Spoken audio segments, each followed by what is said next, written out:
ہے؟ بے شک یہ بہت بڑی آزمائش تھی۔ عرب کی تہذیب میں بیان کیا جا چکا ہے کہ عرب میں بیٹے کی قربانی سب سے عظیم قربانی سمجھی جاتی تھی۔ اپنی خواہش سے بھی بیٹا قربان کرنا آسان نہیں تھا۔ اس موقع پر بڑے بڑے بہادر کانپنے لگتے تھے۔ یہ لمحات نہ تو باپ کے لیے آسان ہوتے نہ بیٹے کے لیے، اور ماں تو سوچا کرتی تھی کہ میں اس لمحے سے پہلے مر کیوں نہیں گئی۔ انسان کو خدا کی راہ میں قربان کر دینا اس زمانے میں پایا جاتا تھا۔ آج کے دور میں ہمیں یہ بات بڑی عجیب اس لیے محسوس ہوتی ہے کہ اللہ کریم نے اس بات سے منع کر دیا، بیٹے یا بیٹی کی قربانی نہیں کی جا سکتی۔ اسماعیل کی عمر 13 سال ہوئی تو ان کے والد اللہ کے نبی ابراہیم فلسطین سے ان کے پاس آئے۔ اس وقت ابراہیم کی عمر 99 سال تھی۔ حتمی طور پر دونوں کی عمر کے متعلق معلوم نہیں ہو سکا۔ ابراہیم نے اپنے بیٹے سے کہا، میں نے ایک خواب دیکھا ہے کہ میں تمہیں ذبح کر رہا ہوں۔ مجھے اللہ کریم نے اپنی سب سے قیمتی چیز اللہ کی راہ میں قربان کرنے کا حکم دیا ہے۔ تم بتاؤ تمہارا اس بارے میں کیا خیال ہے؟ تصور کریں کہ ایک بوڑھے باپ کو اپنے بیٹے کی قربانی کا حکم دیا جا رہا ہے، اس وقت جبکہ اس باپ کی اور کوئی اولاد نہیں ہے۔ یہ کیسی آزمائش تھی اللہ کے نبی کے لیے۔ اسماعیل نے نہایت ادب کے ساتھ جواب دیا، ابا جان، آپ کو جس بات کا حکم دیا گیا ہے آپ اسے پورا کریں۔ اللہ نے چاہا تو آپ مجھے صبر کرنے والوں میں سے پائیں گے۔ اللہ کا برگزیدہ نبی اپنے بیٹے سے کس معاملے میں رائے لے رہا ہے؟ جان کی قربانی کے لیے۔ بیٹا بھی آنے والے وقت کا نبی ہے۔ جواباً عرض کی، ابا جان جیسے آپ کا حکم۔ یہ فیضان نظر تھا یا کہ مکتب کی کرامت تھی؟ سکھائے کس نے اسماعیل کو آداب فرزندی؟ کیا اسماعیل باپ کے حکم کا ادب کسی درس گاہ سے سیکھ کر آئے تھے، یا ان کے والد کی نظر کا کمال تھا جو سب سیکھ گئے؟ کیا یہ کہنا آسان ہے؟ کیا یہ سننا آسان ہے؟ کیا اکلوتے بیٹے کو قربان کرنا آسان ہے؟ کیا قربان ہونے کے لیے تیار ہونا آسان ہے؟ قربان کرنے کا حکم اس وقت دیا جا رہا ہے جب بیٹا نوجوانی میں داخل ہو چکا ہے۔ اللہ کریم کے الفاظ میں، جب وہ اپنے باپ کے ساتھ دوڑنے کے قابل ہوا۔ اپنے باپ کی اکلوتی اولاد ہے، باپ کی آخری عمر کا سہارا ہے، جس کے لیے ابراہیم نے اللہ کریم سے دعا مانگی۔ اللہ کریم نے اس دعا کے جواب میں انہیں ایک نرم دل بیٹے کی خوشخبری دی۔ بعد کے زمانے میں سیدہ سارہ سے اللہ کے نبی اسحاق پیدا ہوئے۔ اللہ کا پیارا بننا آسان نہیں۔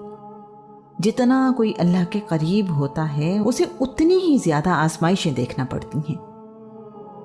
ابراہیم نے چھری لی اور بیٹے کو لے کر دور وادی مینا، اسی وادی میں جہاں حج کے دنوں میں حاجی قیام کرتے ہیں، چلے آئے۔ مینا کی وادی مکہ سے 7 کلومیٹر دور شمال مشرق میں واقع ہے۔ یہ 7 کلومیٹر اس وقت طے کرنا کتنا بھاری ہوگا۔ یہ 7 سمندر طے کرنے سے کم نہ تھا۔ ہر قدم اٹھانا مشکل تھا۔ اللہ کریم نے اس کو اپنے حرم کی حد مقرر کر دیا۔ شیطان، جس نے آدم کو سجدہ کرنے سے انکار کیا اور دعویٰ کیا تھا کہ میں اللہ کے بندوں کو گمراہ کروں گا، اسی لمحے کے انتظار میں تھا۔ اس نے سوچا کہ اللہ کے نبی پر وار کرنے کے لیے اس سے بہتر موقع ہاتھ نہیں آئے گا۔ ابراہیم کے کان میں سرگوشی کی، یہ تو صرف آپ کا خیال ہے، کوئی حکم نہیں۔ بھلا کوئی بیٹا بھی قربان کرتا ہے؟ آپ کا تو بیٹا بھی ایک ہی ہے، بڑھاپے میں اولاد ملی ہے، سعادت مند اور خوبصورت اکلوتا بیٹا۔ ایسا نہ کریں، ابھی بھی وقت ہے، رک جائیں۔ یہ ایک خواب تھا، حکم تو نہیں۔